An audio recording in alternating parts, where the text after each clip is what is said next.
First class ক্রিকেটারদের আমরা যে 100 জন ফার্স্ট ক্লাস ক্রিকেটারদের যে স্যালারি দেওয়া হয় সেটার লিস্টটাকে রিনিউ করার জন্যে সিলেক্টর প্যানেল আমাদের যাদের দিয়েছি সেটার অ্যাপ্রুভ করা হয়েছে।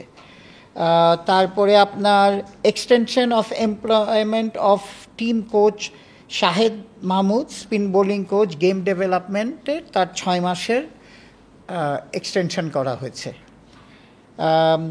তারপরে মুশতাক আহমেদের কোচ যেটা আমাদের লেগ স্পিনার তার কন্টিনিউ করা হবে। আর যেটা আরেকটা হচ্ছে যে আমরা কাজী হাবিবুল বশর আগে যে আমাদের ওমেন্স ডিপার্টমেন্টটা দেখতো তাকে মুভ করে আমরা head of game development program coordinator game development করা হয়েছে।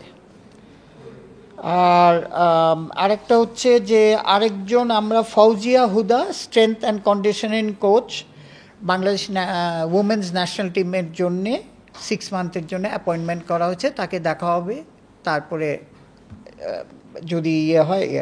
তারপরে আরও 3টে ফিজিওথেরাপিস্ট নতুন অ্যাপয়েন্টমেন্ট করা হয়েছে কন্ট্রাকচুয়াল বেসিস।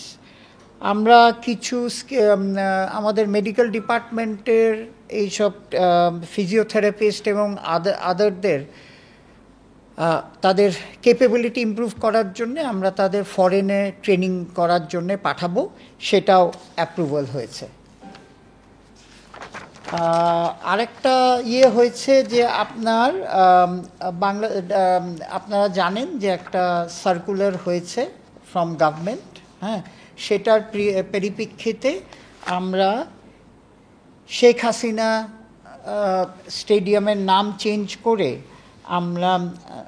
আমরা যেটাকে বলা হবে এখন এনসিজি ন্যাশনাল ক্রিকেট গ্রাউন্ড, এটা করা হয়েছে। আর কিছু আপনার ওই যে কাবাডি ডিভিশনাল হ্যান্ডবল ফেডারেশন, তারপরে আমাদের ফর্মার বিসিবি কাউন্সিলর মেম্বার উনি অসুস্থ, তারপরে সাদিয়া ইসমান ওয়াইফ হাম্পো লেট মাজহারুল ইসলাম মৃদুল, তার বাচ্চার স্কুলিংয়ের দায়িত্ব আমরা নিচ্ছি। মৃদুল ওয়াজ বাংলাদেশ টিমের ক্রিকেটার, তার এইগুলি অ্যাপ্রুভাল হয়েছে।